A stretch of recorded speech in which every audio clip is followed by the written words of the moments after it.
আজি উদয়ন শান্তি নিকেতনৰ প্ৰতিষ্ঠা দিৱস আছিলে 1994 চনৰ 9 জানুৱাৰীত প্ৰতিষ্ঠা হৈছিল।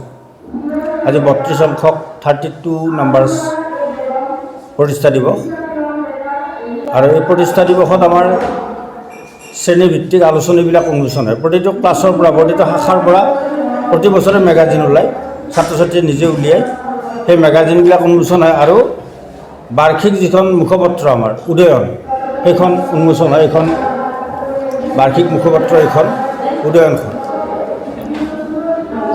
এইবাৰৰ সংখ্যা এইটো গতিকে আজি আমাৰ উন্মোচন কৰিবলৈ উন্মোচক মহোদয়া আহিছিল।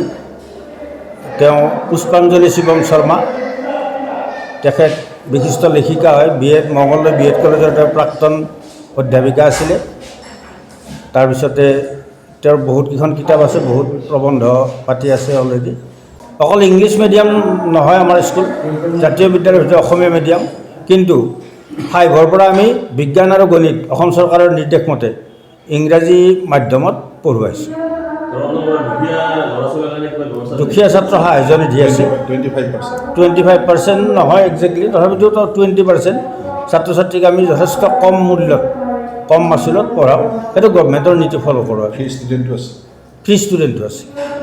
উদয়ন শান্তি নিকেতনৰ প্ৰতিষ্ঠা দিৱস উপলক্ষে আজি মোক ইয়াতে তেওঁলোকৰ যিখন বাৰ্ষিক মুখপত্ৰ আছে উদয়ন, সেইখনৰ উন্মোচিকা হিচাপে আমন্ত্ৰণ কৰি আনিছে। তাৰ কাৰণে প্ৰথমতে মই উদয়ন শান্তি নিকেতনৰ সমূহ কৰ্মকৰ্তা, লগতে ইয়াৰ লগত জড়িত সমূহ বিষয়ববীয়া, ছাত্ৰ ছাত্ৰী, অভিভাৱক অভিভাৱিকাসকল, লগতে শিক্ষক শিক্ষয়িত্ৰীসকলক মোৰ ফালৰ পৰা আন্তৰিক কৃতজ্ঞতা জ্ঞাপন কৰিছোঁ। আৰু অতি আনন্দৰে জনাবলৈ পাই মোৰ ভাল লাগিছে যে এই অনুষ্ঠানখন তেওঁলোকে অতি সুন্দৰভাৱে সফলভাৱে তেওঁলোকে মানে পৰিচালনা কৰিবলৈ সক্ষম হৈছে।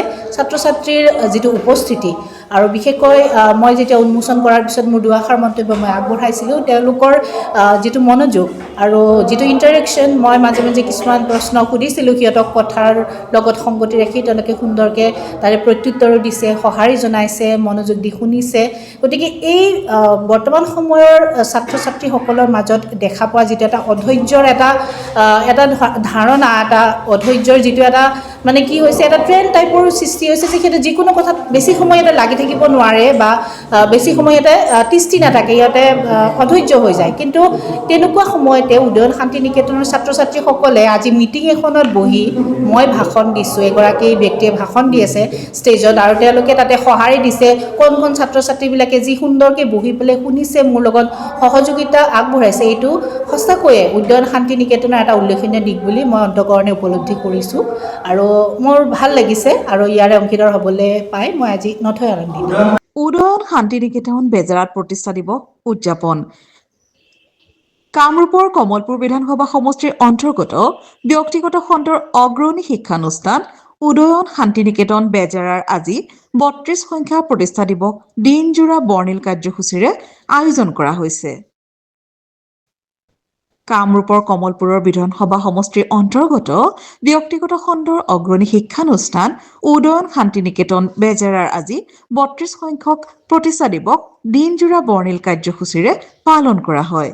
এই উপলক্ষে আয়োজিত এক গাম্ভীৰ্যপূৰ্ণ অনুষ্ঠানত বেজেৰা উদয়ন শান্তি নিকেতনৰ অধ্যক্ষ সহিতে ছাত্ৰ ছাত্ৰীসকল, অভিভাৱক মণ্ডলী আৰু নিকেতনৰ কৰ্মচাৰীবৃন্দৰ উপৰিও বহুকেইজন আমন্ত্ৰিত অতিথি উপস্থিত থাকি অনুষ্ঠানটিৰ সৌষ্ঠৱ বঢ়ায়। অনুষ্ঠানৰ শেষত অধ্যক্ষগৰাকীয়ে সংবাদ মাধ্যমৰ আগত কেইবাটাও গুৰুত্বপূৰ্ণ মন্তব্য প্ৰকাশ কৰে। News desk report Baihata live. ছাত্ৰ ছাত্ৰীসকলকতো আমি আৰু সদায় এডভাইজেই দি থাকোঁ, ভাল কথাই শিকাই থাকোঁ। আমাৰ উদয়নৰ মানে আজি মিটিংখনতো বাইদেৱেও প্ৰমাণ পাইছে যে ষ্টুডেণ্টে যথেষ্ট আগবঢ়া ষ্টুডেণ্টখিনি, আৰু সেইধৰণে শিক্ষা দিয়া হয়। অকল ইংলিছ মিডিয়াম নহয় আমাৰ স্কুল, জাতীয় বিদ্যালয়ৰ ভিতৰত অসমীয়া মিডিয়াম, কিন্তু 5ৰ পৰা আমি বিজ্ঞান আৰু গণিত অসম চৰকাৰৰ নিৰ্দেশ মতে ইংৰাজী মাধ্যমত পঢ়ুৱাইছোঁ। কৰিব অলপ, যিহেতু ওচৰে পাঁজৰে স্কুল হৈছে, সৰু সৰু বাচ্ছাবিলাক বহুত দূৰৰ পৰা বাছত ইয়াত নপঠায়। সেনেকুৱা সৰু বাচ্ছাৰ ক্ষেত্ৰত মানে সৰু ক্লাছবিলাকৰ ক্ষেত্ৰত মানে বহুত দূৰৰ পৰা ষ্টুডেণ্ট নাহে। আগতে আহিছিল যদিও এতিয়া নাহে, কাৰণ সিহঁতক 12টাত ছুটি দিব লাগে সৰু ল'ৰা ছোৱালী, সেইবিলাক সমস্যাৰ কাৰণেও নাহে। কিন্তু ওপৰৰ ক্লাছৰ পৰা আমাৰ কোনো হেৰি নাই। এতিয়াও আমাৰ দুটা ষ্টিপ আছে। আমি ৰাতিপুৱা যিখিনি ল'ৰা ছোৱালী আনো, আমি 9:30 পৰা 9টাৰ পৰা ক্লাছ হয়, আকৌ আমি 12টাত সৰুখিনি ছুটি দি দিওঁ আৰু ডাঙৰখিনি প্ৰায় 2:30-3টা বজাত ছুটি হয়। সেইটোৰ কাৰণে আমাৰ অকণমান প্ৰব্লেম হয়। সৰু ল'ৰা ছোৱালীখিনিক পঠাবৰ কাৰণে দিগদাৰ পায়, যিহেতু ওচৰে পাজৰে স্কুল আছে সেইবিলাকত তাৰমানে পঢ়ুৱাই। কিন্তু ক্লাছ 6ৰ পৰা ক্লাছ 12লৈ আমাৰ মেক্সিমাম ভিৰ দেখা যায় ইয়াত। 6ৰ পৰা 12লৈ বেছি ভিৰ থাকে, 9তো আহে ষ্টুডেণ্ট বেছি। আছে খেলা ধূলাও আছে। এতিয়া কালি খেলা ধূলাৰ ওপৰত হ'ব, কালি গীত মাতত উদয় আছে, সাংস্কৃতিক দিশটো যিমান আছে প্ৰতিজন ষ্টুডেণ্টে ইয়াত অংশগ্ৰহণ কৰিব, সেইখন মঞ্চতে হ'ব। আৰু কালি গোটেই দিনটো তেওঁলোকৰ গীত মাত নাটক একাংকিকা এনেকুৱা ধৰণৰ হয়। আৰু খেলবিলাক এতিয়া আৰম্ভ হ'ব, ঠিক আমি ফেব্ৰুৱাৰীৰ লগে লগে খেলবিলাক আৰম্ভ, আৰু সেইখন আমি বেজেৰা হাইস্কুলৰ মিনি ষ্টেডিয়ামত আমি আৰম্ভ কৰোঁ।